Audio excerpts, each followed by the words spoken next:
pediram-me, e eu agradeço muito o convite que me foi feito por esta juventude de Alcobaça para vir falar do sistema de ensino num regime ditatorial como aquele que existe na Rússia. Para os mais jovens é difícil explicar o que é uma ditadura, porque pode parecer um tanto ou quanto surrealista. Para as pessoas da minha idade, nós ainda nos lembramos bem do que é isso, e eu depois ainda tive, digamos, a possibilidade de viver durante muitos anos numa ditadura de sinal oposto, e daí que acompanhei também a criação do atual sistema educativo que está a ser criado na Rússia. Claro que os sistemas ditatoriais não se formam num dia, mas, por muito que seja o progresso, por muitas coisas que se criem, e aí eu peço desculpa por pôr a colher no prato da oradora anterior, e eu não estou nada otimista quanto a aquela coisa artificial, porque vendo o que a humanidade está a fazer sem inteligência artificial, com inteligência artificial, então é que vai ser. Daí que eu, muito sinceramente, deixo já aqui a minha posição para que não haja dúvidas. Eu sou um pessimista em relação à humanidade. O Bill Gates ontem já falava em 3 dias de trabalho por semana, Deus o ouça, mas eu não sou de forma alguma otimista. E eu não sou otimista porque eu vejo que a história, embora de forma diferente, mas ela repete-se sistematicamente quando nós já pensamos que é passado. E ela volta, mesmo com instrumentos modernos. É o que está, por exemplo, a acontecer na Rússia, onde um poder que já vai em 23 anos, não se sabe quando e como vai acabar, mas um poder que considera ter capacidade de eternizar-se e, principalmente, através do sistema de ensino e de educação. Quando Putin chegou ao poder, ele não era um ditador.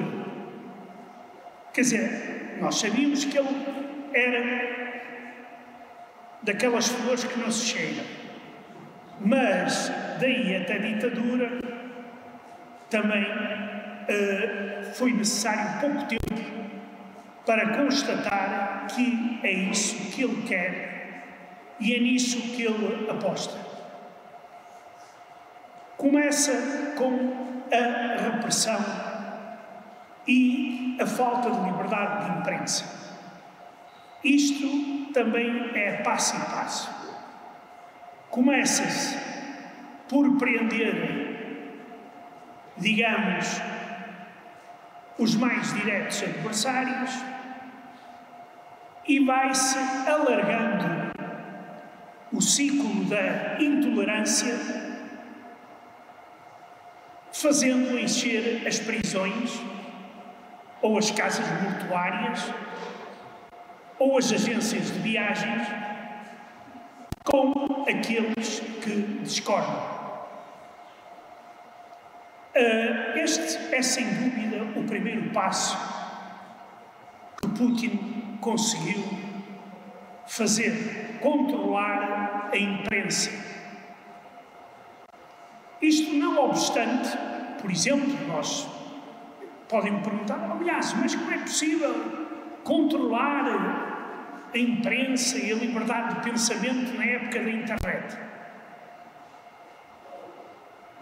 É muito simples. Basta ir à Coreia do Norte e lá ver-se como é que isso se consegue. Na Rússia há milhões de páginas proibidas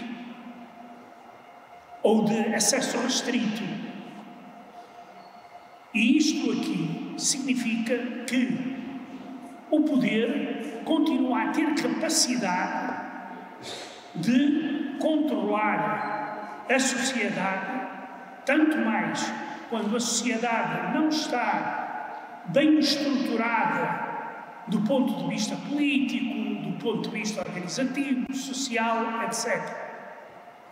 Ou seja, não existe sociedade civil formada. Existe uma palavra feia russa que se pode traduzir para português como gado.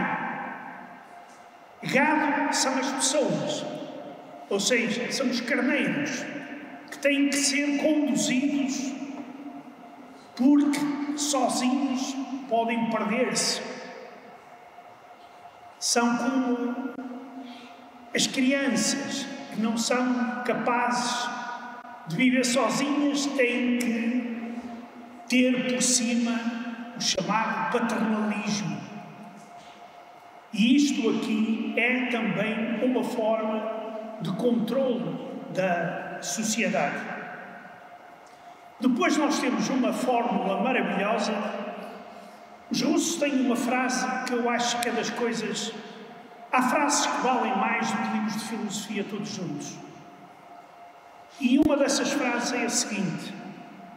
Os russos dizem: a Rússia tem sempre um futuro radioso e um passado imprevisível. E como passado imprevisível? É verdade.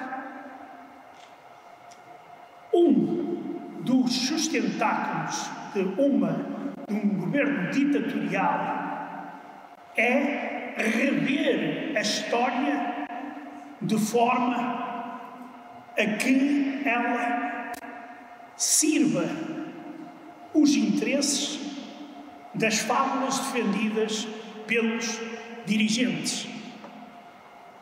E aqui, estimados, eu estudei História durante um período, digamos, ditatorial, onde, quer dizer, nós também não podíamos nos desviar muito da linha do partido, como nos diziam, mas nós estávamos naquela altura a assistir à revisão histórica consoante morria um dirigente.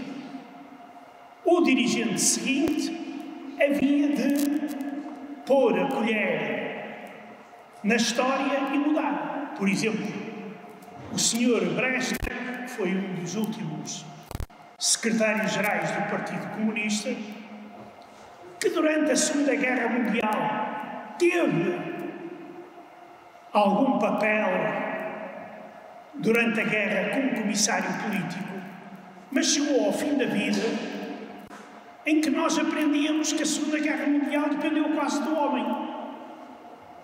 Porque ele fazia tudo. Ele conquistava tudo. Afinal, foi ele que organizou tudo. Era um grande herói.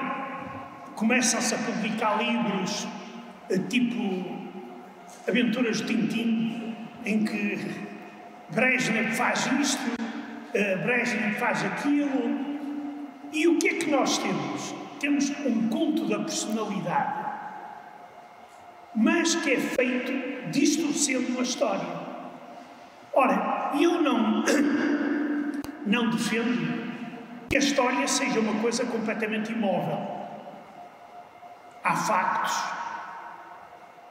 e há episódios históricos que podem ser revistos se surgirem novos factos. não podemos também escrever de uma vez por todas a história e dizer, olha, está escrita e ninguém mais mexe.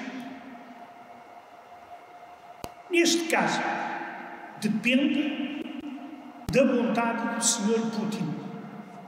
O Sr. Putin, por exemplo, acha que afinal o Pedro I, o Pedro Grande, não aprendeu nada com a Europa. Não abriu janela nenhuma para a Europa, como nós estávamos todos habituados, e eles também. Afinal, eram os europeus que iam ver o que é que a Rússia estava a fazer para aprenderem alguma coisa. Depois aparece a noção, que é uma noção terrível, de povo escolhido. O povo puro, o povo ortodoxo. E isto aqui constitui também um dos pilares do regime autoritário. E aqui voltamos à revisão da história. Por exemplo, eu quando estudei a história da União Soviética, nós aprendíamos uma coisa. O Império Russo, que ao contrário do Império Português, é um império adjacente e não ultramarino, nós aprendíamos na era soviética, primeiro aprendimos o Lenin, que dizia que o Império Russo era uma prisão dos povos. Ou seja, o imperialismo russo conquistou toda uma série de povos à volta e formou um império agressivo. Ora, quando eu estudei História nos anos 70 do século XX, aparece a teoria que afinal não era assim. Era todos os povos que viviam à volta da Rússia gostavam tanto da Rússia que aderir à Rússia significava subir o nível de desenvolvimento intelectual, etc, etc, etc. E então, nós, estrangeiros, os soviéticos tinham um bocado mais receio de fazer esse tipo de perguntas, perguntávamos ao professor, Sr. Professor, então Lenin diz que aquilo que era a cadeia dos povos, e agora estamos a dizer que o pessoal entrou todo voluntariamente para a cadeia. E claro que não obtínhamos resposta, porque sabíamos que aquilo era uma história mal contada. Mas é este tipo de coisas que se está a fazer hoje também. Por exemplo, uma tese. A Rússia nunca começou uma guerra, a Rússia nunca atacou ninguém. E depois disto, o que é que eu devo dizer? E todas as pessoas, os manuais, porque na Rússia existem manuais oficiais e alguns únicos, como são muitas vezes os de história, onde aquela versão tem que ser sagradamente seguida. Depois, a ideologização do sistema de ensino, que começa no infantário e vai pela escola,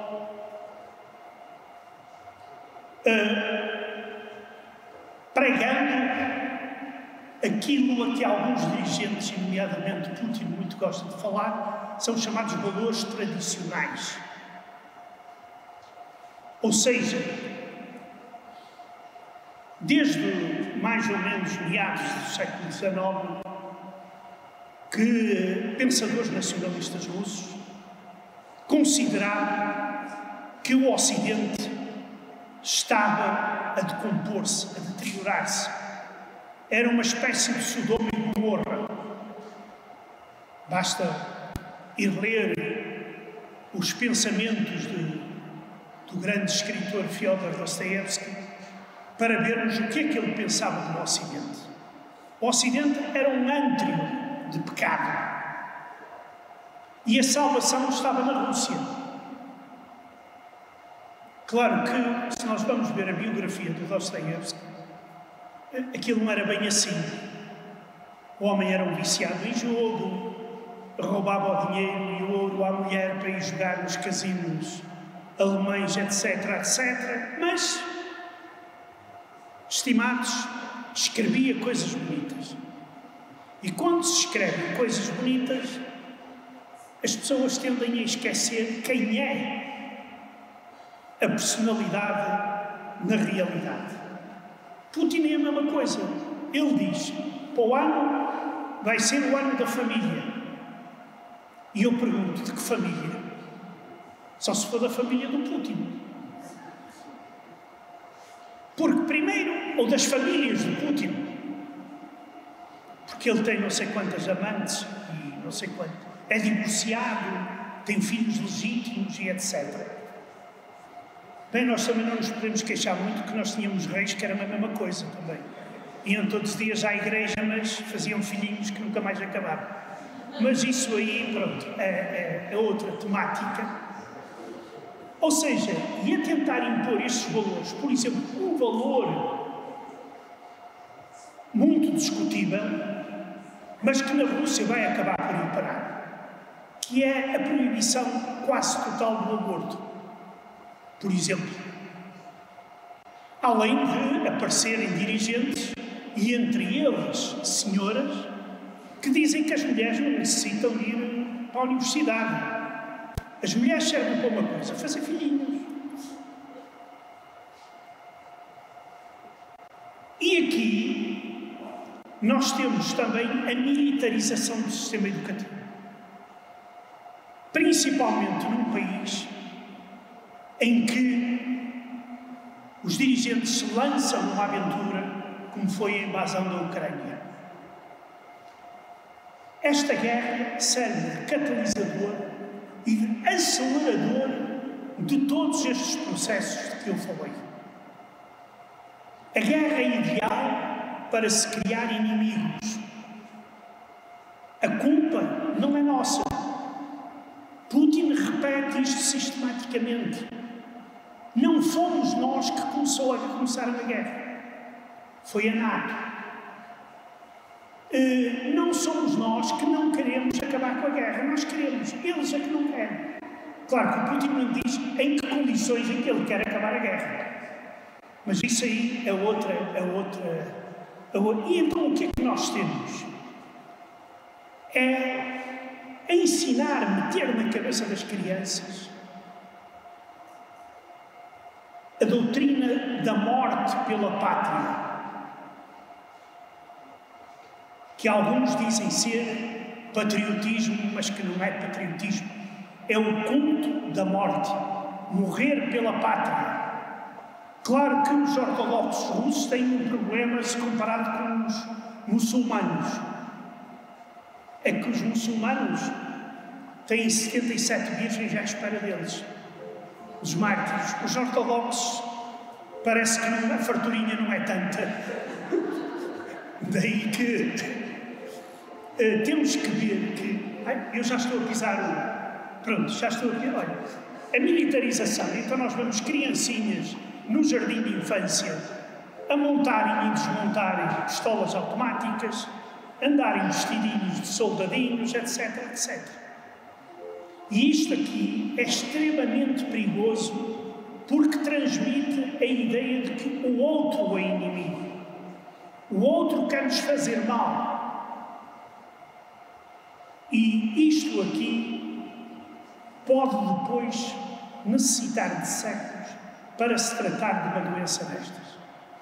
O ódio provocado pela guerra entre a Ucrânia e a Rússia vai demorar muitos séculos a desaparecer.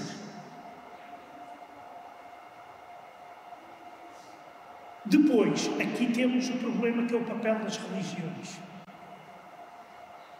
Normalmente as religiões encostam-se ao poder político para tentar atrair dinheiro mais do que fiéis. Fiéis eles depois encontram, mas principalmente dinheiro e poder. E então, ainda na Rússia, que é um fenómeno onde há várias religiões tradicionais, tem a ortodoxia, os muçulmanos, os judeus, budistas e parece que é tudo. O resto são tudo minorias. E então, os dirigentes religiosos concedem todo o seu apoio ao poder político, fazendo do poder político uma representação de Deus na Terra. É sagrado o poder. E como tal, nós temos que o apoiar e respeitar. E daí nós vemos, por exemplo, sacerdotes ortodoxos a abençoarem tanques, mísseis, etc, etc. Bem, se lhes pagarem bem, eles até são capazes de benzer o diabo. Isto entre nós. Isto às vezes é uma questão de notas. Isto faz lembrar aquelas histórias de alguns padres das nossas aldeias. Acho que eu vou lembrar-me, mas isto é verdade. Paga-se, vende-se o carro. Paga-se, vende-se a casa onde vive a amante. Etc, etc. O que interessa é que haja dinheiro. Ora, e o que é que isto faz? Leva a uma situação em que hoje a Rússia se encontra e contribui muito para a deterioração da situação no mundo. Nós estamos numa situação extremamente complicada, fruto de um louco que, com categorias do século XX, tenta governar no século XXI. E isto vai acontecer uma coisa. A Rússia está condenada ao seu desenvolvimento. Não vai a lado nenhum. Não vai porque há fuga de cérebros. As pessoas não querem ir, os jovens, principalmente, não querem combater. Todo o dinheiro é canalizado para o complexo militar industrial e não para as necessidades da sociedade. E o que é que isto pode levar? Pode levar a uma coisa terrível, que é a desintegração da própria Rússia. E então aí, se a Rússia se desintegrar, bem, vai ser um enorme bico de obra. Ora, tendo em conta este cenário, para terminar, juntem a isto a inteligência artificial na mão de dirigentes deste tipo.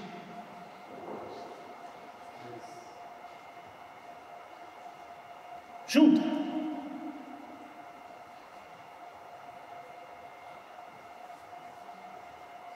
E nós vemos que o que vai acontecer com a inteligência artificial foi exatamente a mesma coisa que levou à criação da bomba atómica e ao início da Guerra Fria. Nós vamos ter uma Guerra Fria, mas uma Guerra Fria da inteligência artificial, em que cada um vai puxar a brasa à sua sardinha. Putin ontem já disse, numa conferência sobre inteligência artificial,